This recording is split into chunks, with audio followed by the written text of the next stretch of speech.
Hey, what's going on, guys? This is your host, Jay, and you're watching From Inside Out.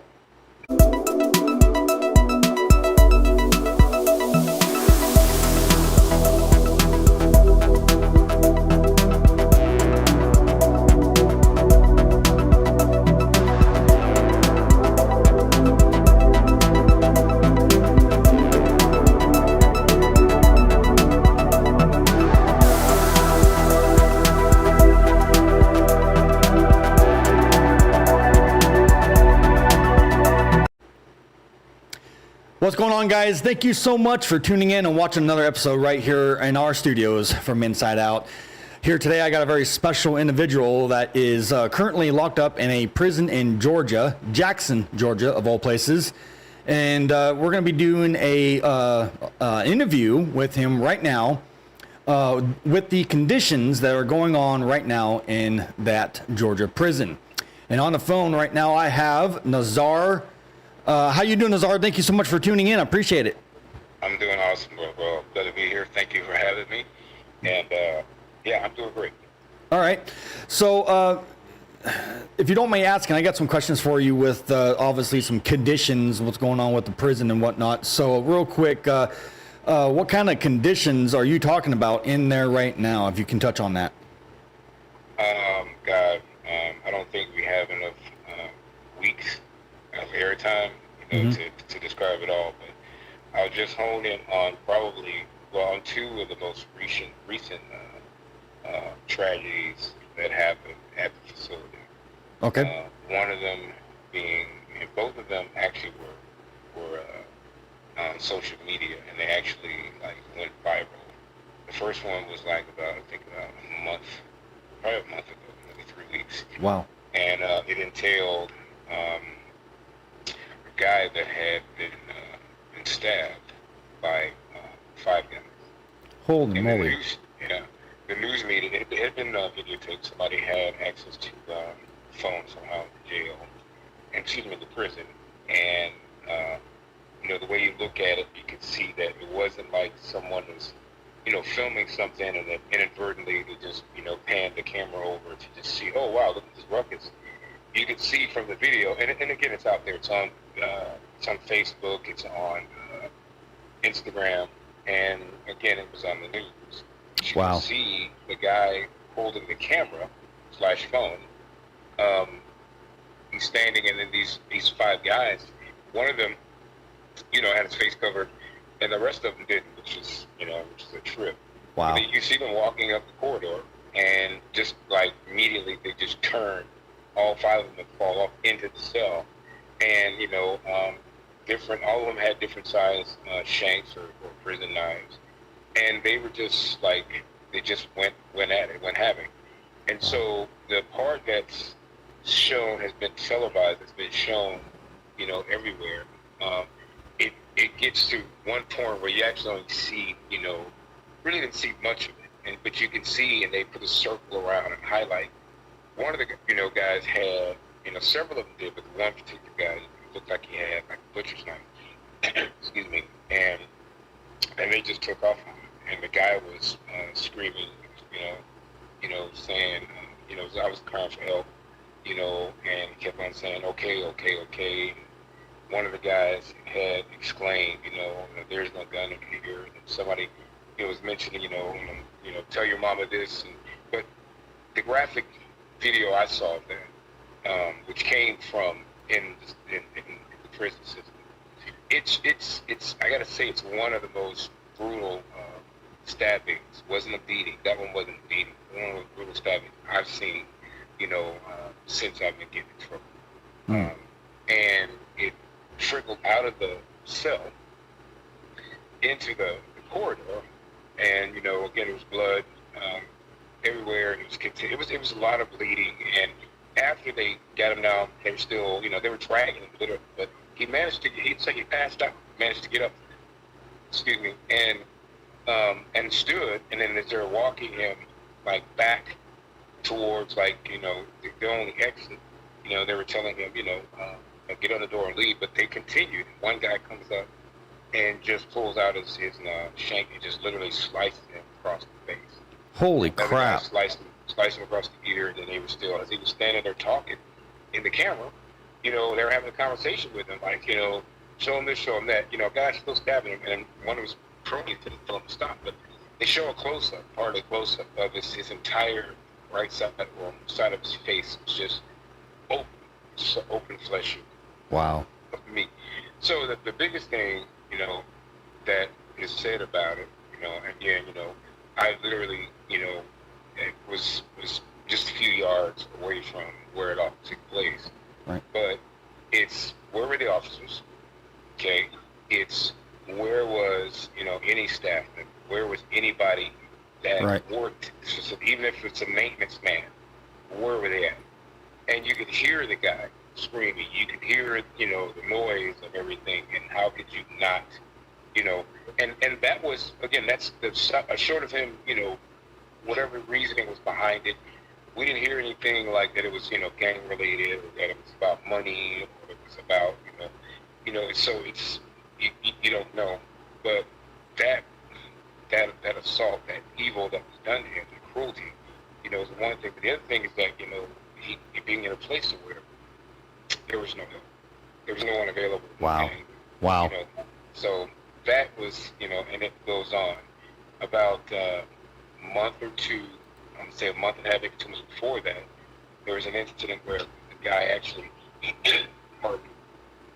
actually died in my hands, my arms, because me and one other guy initially tried to, we did keep him alive, but he had fallen in the restroom, the bathroom, and wasn't a slip and fall, he passed out.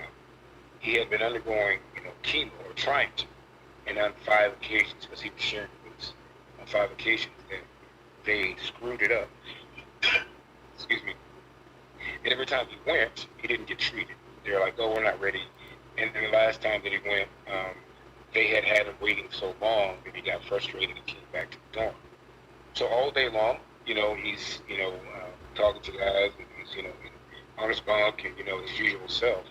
And he went up to, once he's arrested, and like I said, he just fell out. So we put him on his bunk, and realized that bit by bit, you know, we knew he was in bad shape.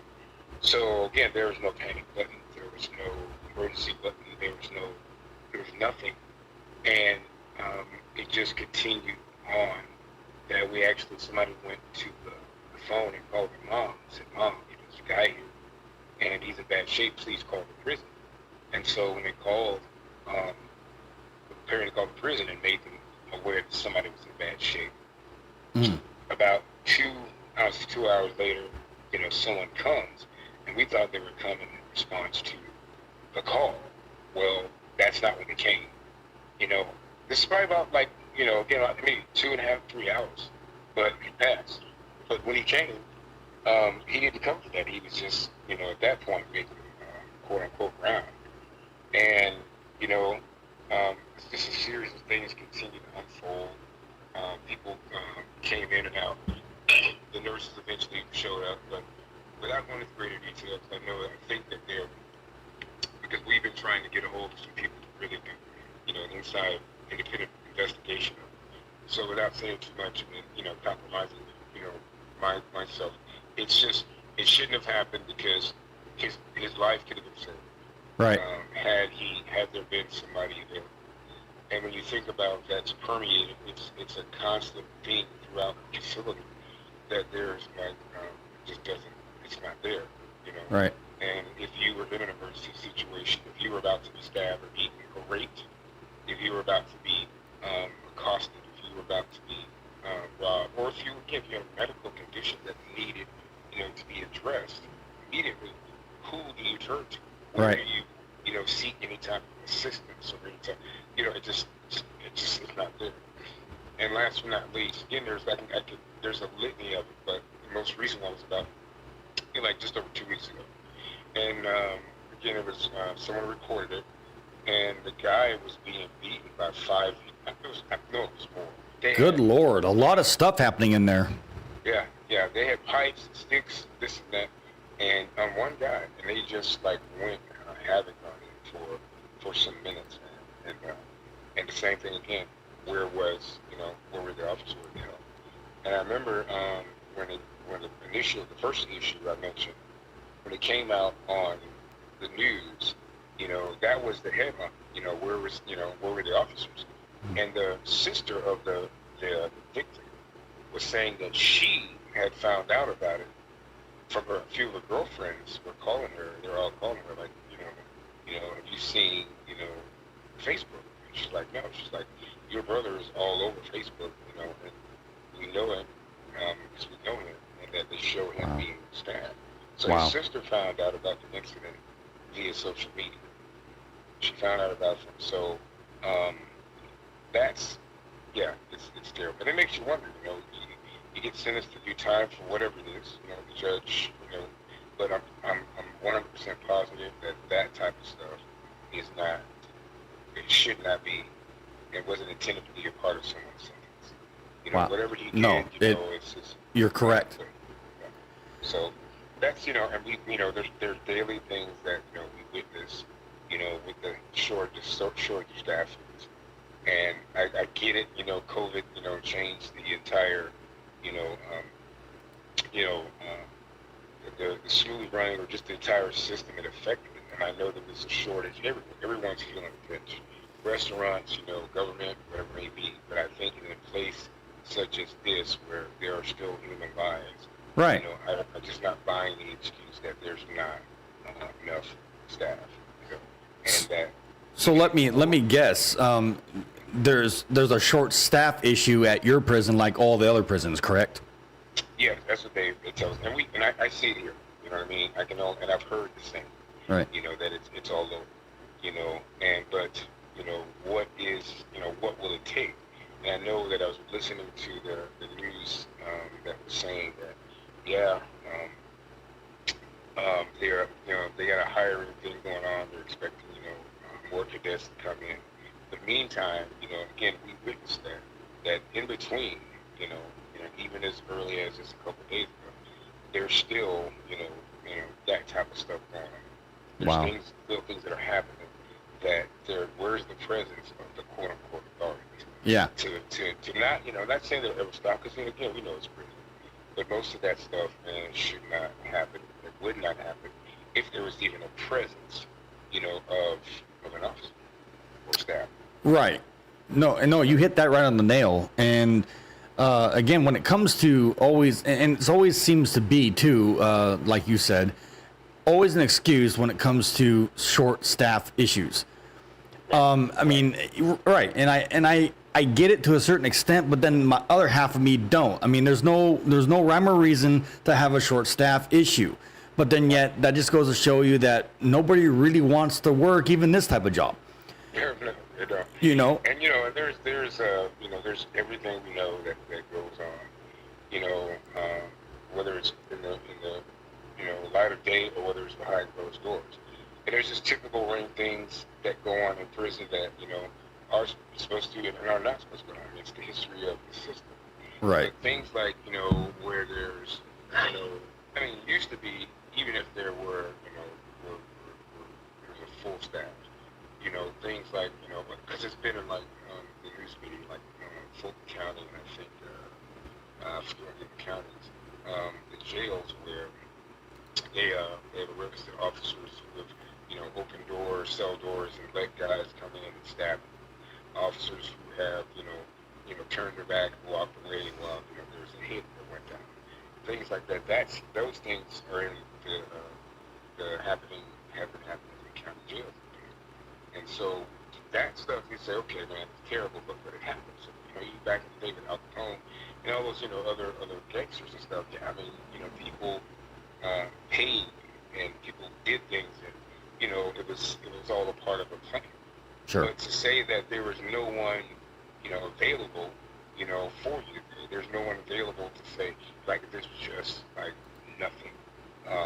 There was no presence. Right. And who should step up and fill the gap. Right.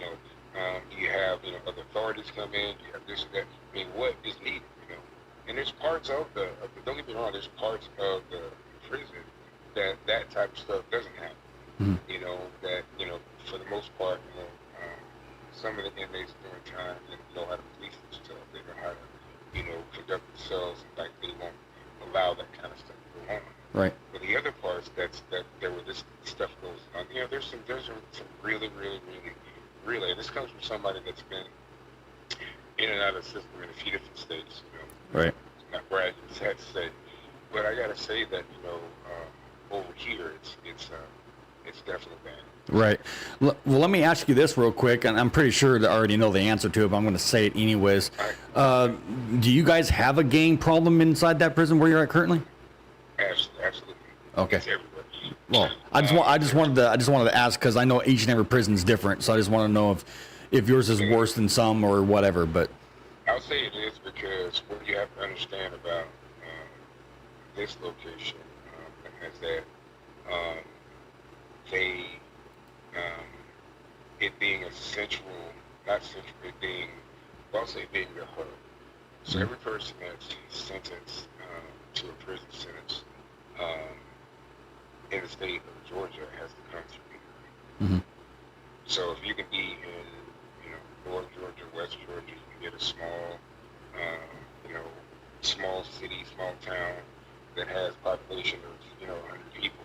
The judge sentences you or a person to a year. Department of Corrections, they have to come through. Right. And so when they do, so that being said, everything that you heard about, every crime, every evil, every sinister crime, every, you name it, gang-related and otherwise, throughout the state of Georgia, no matter who you are, if you were sentenced to prison time, you have to come through here. Wow. So think of the worst.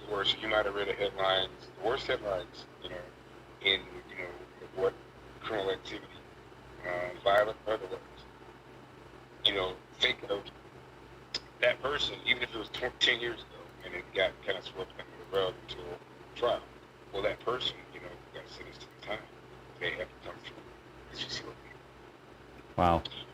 So you can imagine that, and they talk about, gang violence throughout the state of Georgia. Again, Sure. Those guys that you hear about that get sentenced, to prison time for any of that, they have to come through. Right. Here. So there's a number, there's definitely a variety. There's a number of various affiliates, and it's addressed for the most part. It's addressed Yeah. at the entrance at the front door and around. They tag, quote unquote, it's called tag. They tag people, they look for tattoos and they ask them if they're affiliated. And they've done something where they've now started to separate, various gang members and putting them all. But the issue is not the violence that's perpetrated here and throughout the state of the country. I'm sure it's not. But I'll speak here about the reality here. It's not. It's not all like gang violence and gangs against gangs. I mean, it exists. Right. That's not the main thing. But it's still scary for what we consider to be a civilian. Civilian comes into the system, that's somebody who's not gang affiliated. Right. So when they come into the system, they want to just, do the time and go home. Well, there's an element of fear because they find out quickly that if you're not affiliated, then you are a potential victim, and, a lot of times they are. But it puts people in a state where a lot of times, most times, those people will now take up the victim just to preserve life. Right. Just to preserve, to be able to do, some, I won't say easy time, but to do comfortable time because, that seems like the direction to go. And so in any prison, and it's the same in the streets, but in prison, the key is, for the most part, the numbers. Getting the numbers up in the affiliation. Because, there's power. There's power in numbers. Right. And so it's a constant, challenge. It's a constant, race to when people come in, enter, to find out if they already are, or to get them to become because, you want to force numbers, and there's little that can be done about it, I mean, just keeping it. So the system does, it seems that they haven't come in and they just segregate them. But you still, in that segregation, you're still putting people, in my belief, that you're empowering, a quote-unquote affiliation. Right. Because you're saying, hey, listen, you got your own section, and it's again, it's a universal thing. There's many other prisons across the country, even back with Clint Eastwood's movie, Escape from Alcatraz. They got the their they have their own territory, if you will.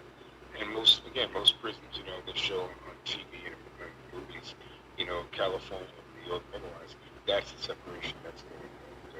That's the norm. Right. But I gotta say it here because it's a transit. It's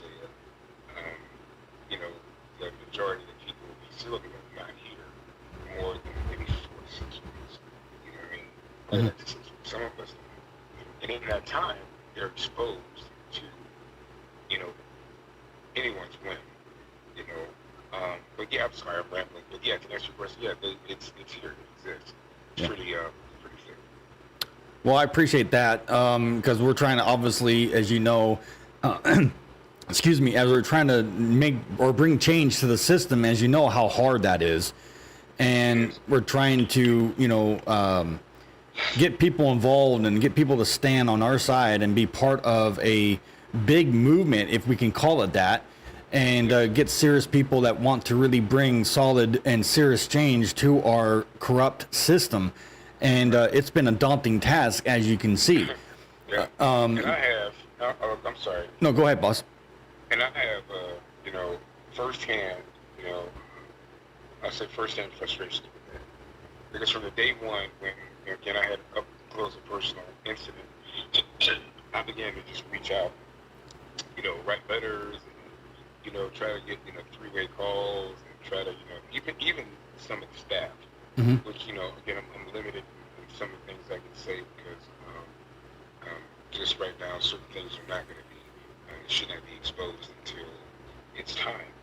Oh, I get it. I went to different avenues, even with staffing to try to, bring help, and went to, certain staff members to try to bring their attention to, like, hey, this is what's going on. And it was, it's not even a guessing game for me, but it was ignored. And so then still, like we're talking about, to see still that other stuff is still continually ignored, mm-hmm. Even with all that, it's like, and it's troubling, really, really is. And I know that most people, even though they have family members, who have come in, who are in the system, mm-hmm. I know you have, you've been in the system as well, so people don't know, they won't know. You pray they don't ever come to prison, especially some of the worst places like this. But they can't possibly know, no matter what you describe to them, unless they've been through it. Unless you're standing next to somebody that, you're talking to, and you're talking about the football game, and next thing you know, you look to your left, and the guy standing to your left, and you look back, and this guy here is on the floor, thinking he's bleeding.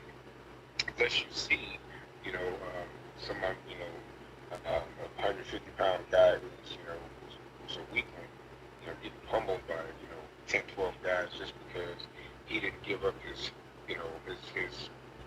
trade fast enough, willing to give it up. But when you see things like that, on and on, you're like, you can't believe it. But yeah, it's the movement needs to begin. Yeah, no, I hear you. And there's and people that that don't have a problem with being vocal, have a problem with putting in the work. I mean, it's going to take more than. And I know yourself, and I know there's Rita, there's Karina, there's a few people out there that I just, my heart is thrilled, and I'm like, wow, there's people that get it. There's people that are on the front line. There's people that are doing what they can. Oh, I know. My heart is thrilled. You know what I'm saying? And so you guys, it's really, really incredible. It's really, really awesome. But that's, a big, huge chunk. But to combine with that, in my opinion, right? Voices that are now physically moving, physically going state to state, or physically going to one state and tackling these issues. Yes. Going to the Senates and legislatures, and and even picketing. You know what I'm saying? I mean, it's going to take that. It's going to take people to say, we don't know, but you know what? That's more of a reason for us to sit here and, get our hands dirty. You know what I'm saying? And get it done. So I have committed myself to that. I'm working whatever I can from this end but further that right now, I've got some good news about, my, excuse me, my legal situation and trying to get released. I'm not putting the cart before the horse, but I've seen some ray of light, and it's highly probable, that. So you're due to get out soon, then, is what you're telling me. Yeah, through legally, we got getting some, at the early stage of getting one or two attorneys involved, because simply put, my nightmare, my whole, it involves, sad to say, that for lack of funding, for lack of representation, yeah, for lack of, is what it's all about. And if I had that in place, I know I would be sitting here on this side talking to you. Right. And so now getting, it's looking like I'm going to get the representation that I need. There you that's go. going to actually fight for me and go in and do what needs to be done. So it's looking like, if, everything falls in place, that before the year is over, yeah, that, I'll be home. And so I have made a commitment to, I'm not a young spring chicken anymore, but I made a commitment to that I'm gonna, that's what I'm gonna do.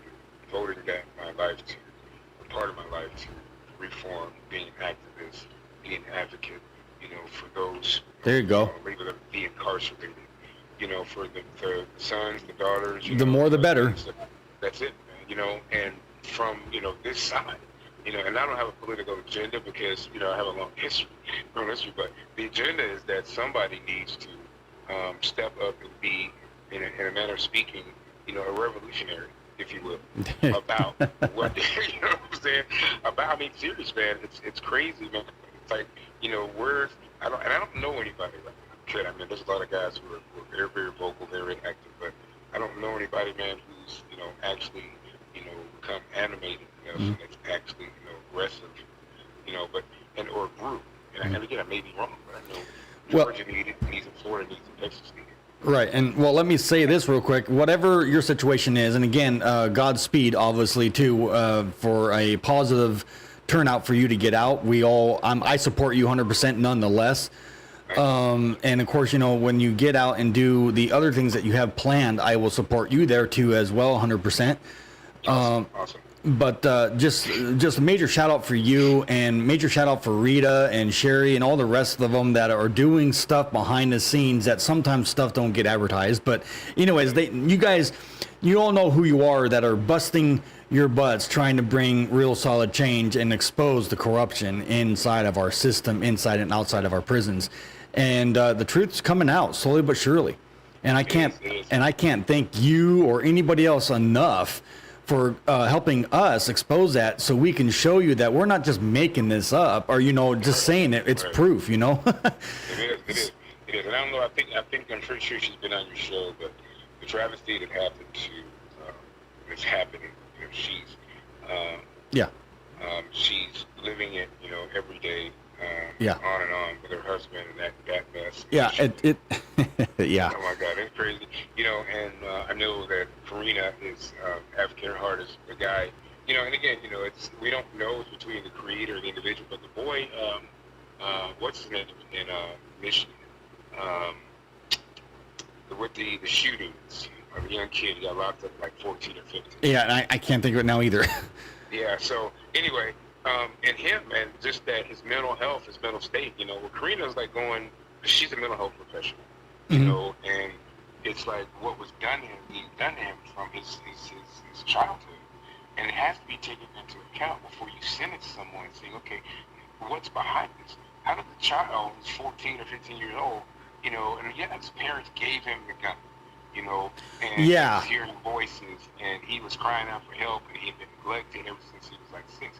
Again, I'm not trying to justify, I know you're talking about the crime he committed, Right. But if you're going to be fair, and impartial, and say, okay, here is this. I think the hearing is coming up tomorrow, and it's supposed to be about his mind, his state of mind as a juvenile, as a kid. But he's not given that. If you look at the attorneys that represent him in the courtroom, it's like, really? And you wonder, like, he's been in solitary confinement, like we're talking about, for 2 years. You know, that's devastating enough on somebody that's already got mental health issues. And you put them in isolation for 2 years. And yeah, he's going to get like a stupid amount of time. And so he's going to do most of that time in isolation. Right. And so... Yeah, and I don't believe in isolation. I think it needs to be abolished.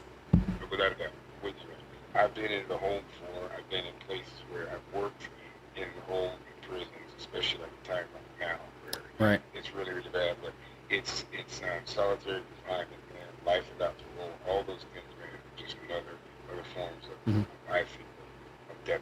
But my point is that all these people that are doing, like Sherry, Karina, Rita, They kick ass. Kelly, man, they're doing some. I mean, they're.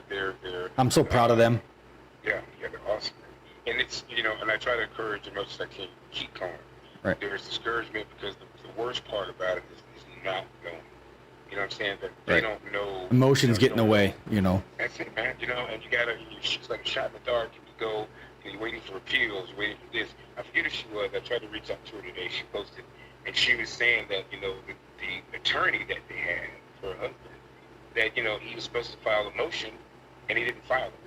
So he missed the timeline, and he screwed up like the whole. So that's what I talk about. That I can't stand that crap.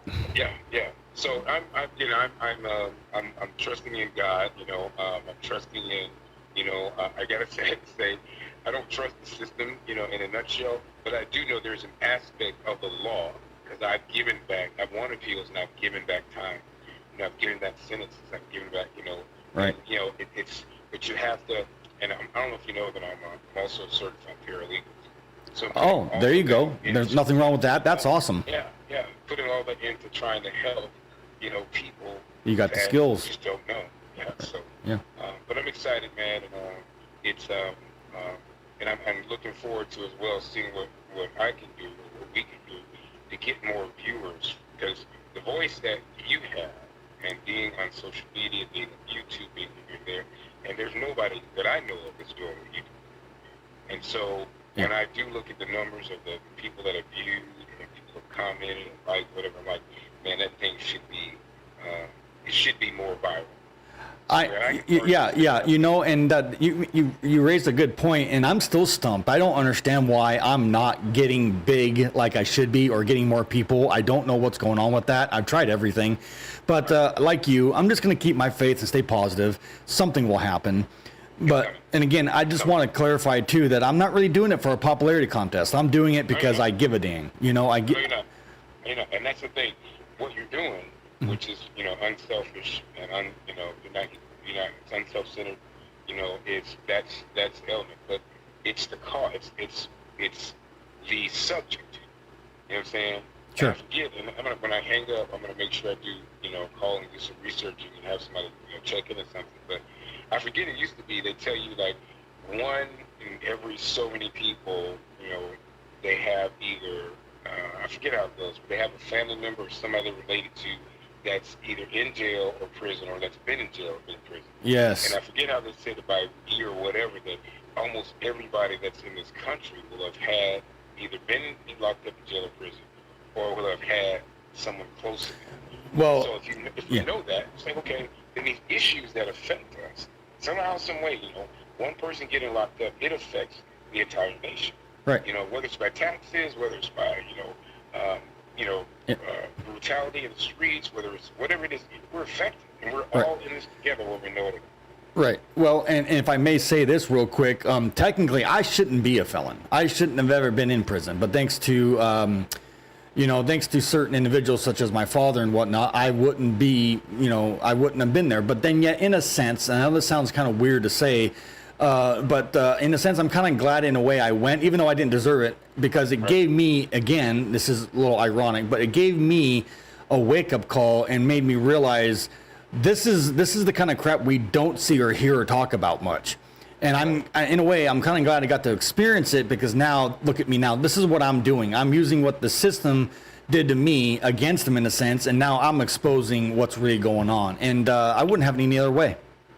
Right, that's what's up. And I don't know the full facts. I know part of it, you know, your story, you know, your journey. Yeah. And I know recently you had, I think a month or so ago, you announced there was some good news, I think, involving your sister, Yeah. regarding her. Yeah, her she's still locked up, by the way, just so you know, and she's been down Okay. since 1994. I'm sorry. So, but If there's a way, to get, and of course, let her know, keep fighting. There's a way to get, whether it's a record expunged, whether it's, all of that stuff, and it's still uncharted territory, it's uncharted waters. right. And people don't know, like, you find out in, 10, 20, 30, 40 years, oh, well, there's a loophole, there's this or that, and we found out that, we can, expunge this record, or we found out that we can actually get this person pardoned, we can get, so all of those things, are areas that need attention and need people to say, you know what, dive in, man. Let's bring about change. Right, and you brought it. Yeah, right, and absolutely, sir. And you brought a great point up too, because this. I don't know if you've heard of it before, but at least in her state, and I don't know if all states are doing it, but I think they are. Is called the juvenile brain science. Have you ever heard of that? No. It's called juvenile brain science, where if somebody's committed a crime at like 19 or 18 or under, that's considered a juvenile. And my sister at the time was 19 when she did her thing. And the human brain is not fully developed until age 25. So if you do the math, then technically she should be charged as a juvenile, not as an adult. And I think, and that's what she's fighting for right now. And it's kind of going not really technically in her favor, but we're going to keep optimistic and we're going to keep positive and see what the next step is. I'm telling you, man, I'll share this real quick.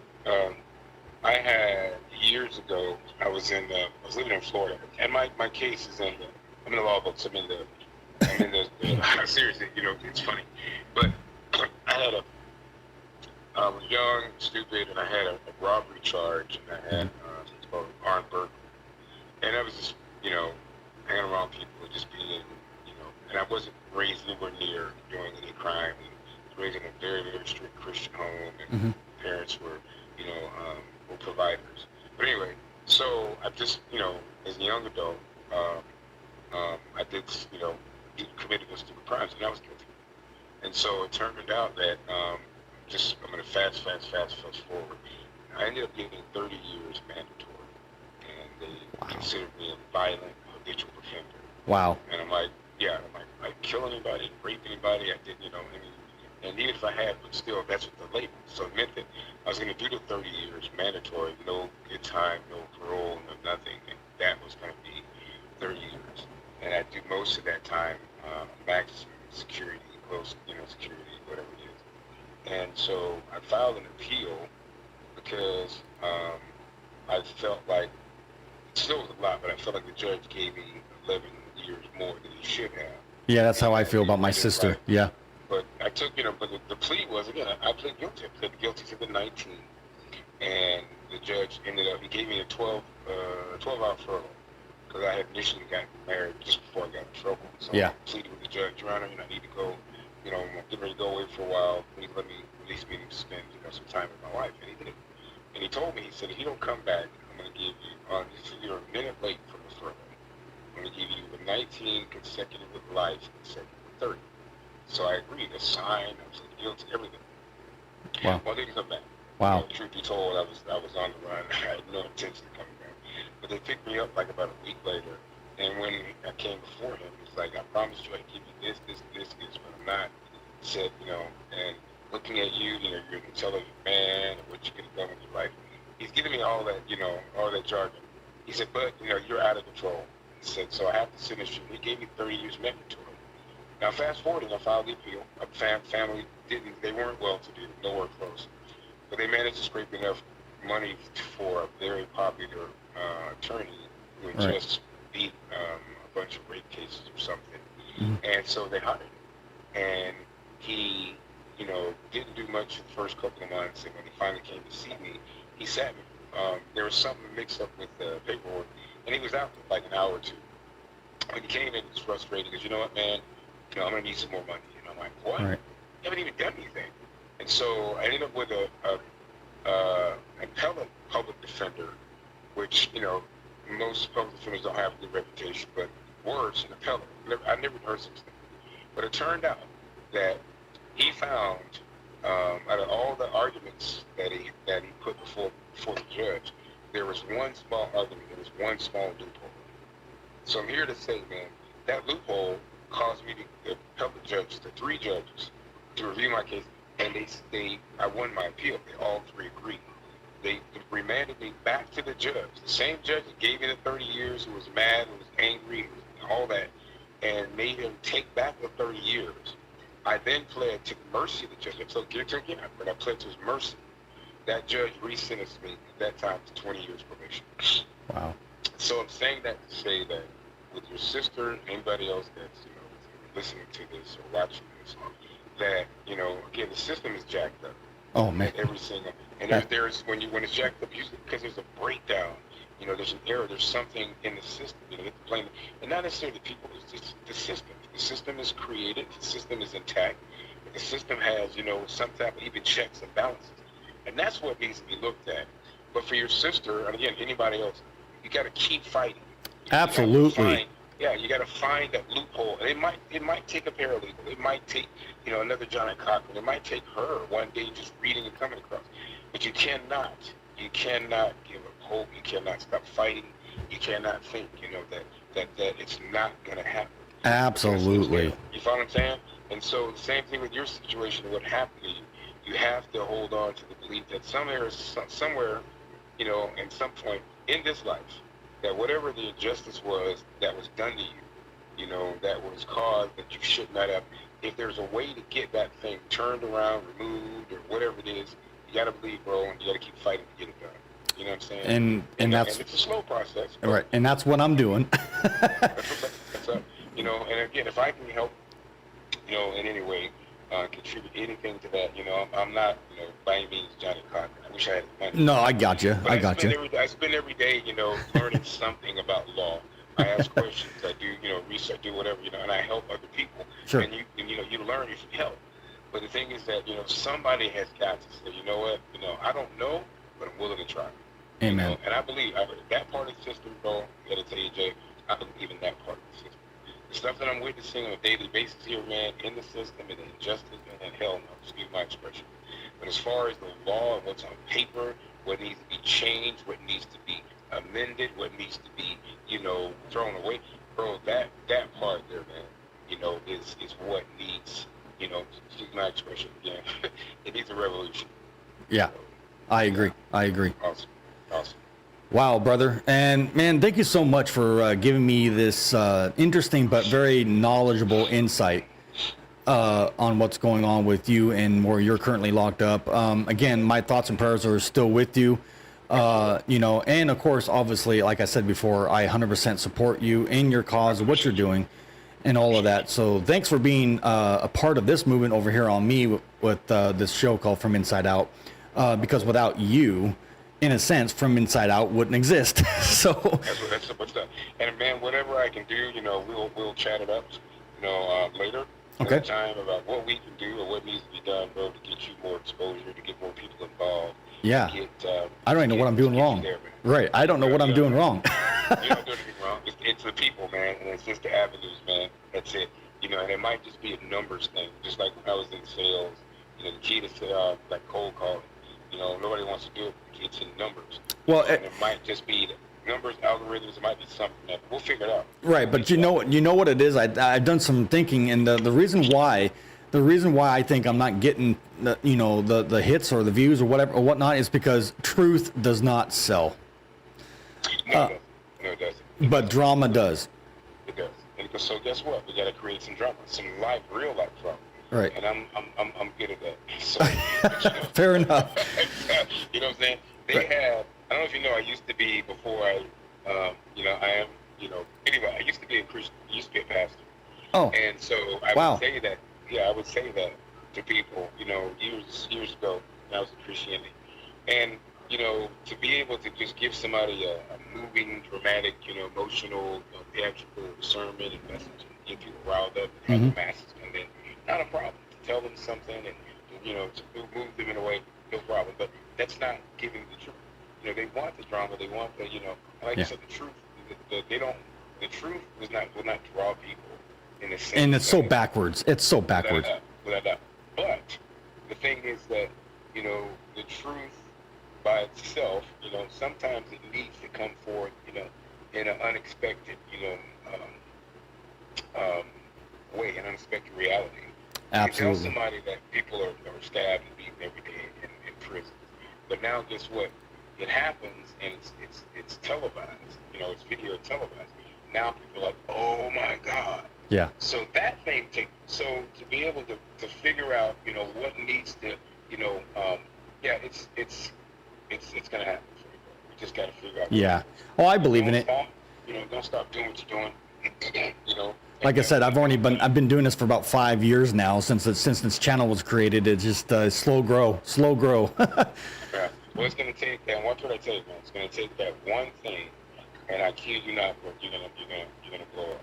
It just takes that one. I appreciate that, brother. Thank you for the positivity there. Appreciate it. I got you, bro. I'm here to help you any way I possibly can. Right.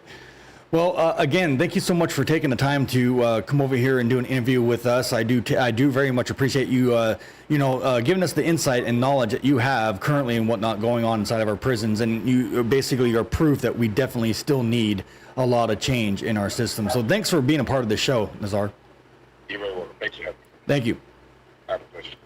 All right.